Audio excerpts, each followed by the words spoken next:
Formal lang nagsimula sa kanyang trabaho ang bagong kalihim ng Department of Transportation na si Vince Dizon matapos ang turnover ceremony mula kay outgoing Secretary Jaime Bautista. At para sa ibang detalye, makakausap natin sa linya ng telepono si Gerard de la Peña. Gerard, may sinabi na ba itong si Secretary Dizon sa kanyang mga priority programs? Kanina nga lang ay nagkaroon ng formal turnover ceremony para sa pagpasa ng liderato sa Department of Transportation mula kay outgoing Secretary Jaime Bautista papunta sa incoming Secretary na si Vince Dizon. Sa kanyang speech, nagpasalamat si Bautista sa lahat ng tumulong sa kanya sa loob ng 2 taon at 8 buwan niya sa serbisyo.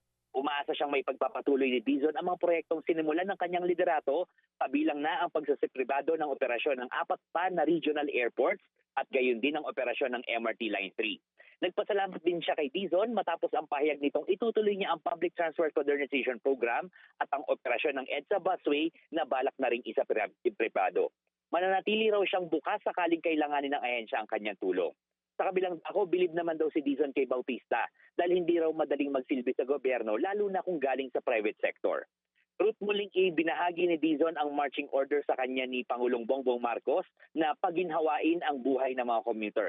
Mahabang proseso raw ito lalo na taon na binibilang para matapos ang infrastructure projects. Pero meron naman daw mga solusyon na agarang maipapatupad gaya ng pagsasaayos sa busway at ang EDSA Greenways Project kung saan mas mapapadali para sa mga pedestrian ang paglalakad papunta sa kanilang mga destinasyon. Ruth.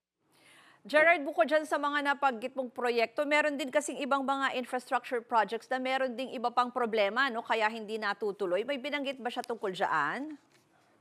Tama ka, Ruth, kasi isa nga yung mga trabaho naghihintay kay Dizon ay yung pakikipag-usap sa Department of Justice para matugunan ang problema sa right-of-way acquisition o yung pagbili ng mga properties na tatamaan ng infrastructure projects, partikular na sa North-South Commuter Railway. Ayon kasi sa loan agreement ng pamahalaan sa Japan International Cooperation Agency o JICA at sa Asian Development Bank o ADB, kailangan mabayaran agad ng buo ang mga may-ari ng mga property na tatamaan ng infrastructure projects.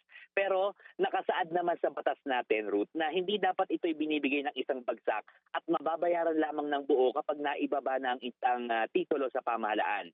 Hihingi raw ng exemption ng DOTR mula sa DOJ para makausad na ang pagbili ng mga ari-arian sa mga daraanan ng NSCR at para makausad na rin, Ruth, yung construction nitong mga proyektong ito. Ruth. Yan po ang Express Report ni Gerard de la Peña. Mga kapatid, ako po si Ruth Cabal.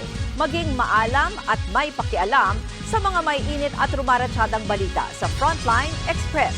Para maging updated sa balitaan, mag-subscribe lang sa social media pages ng News 5.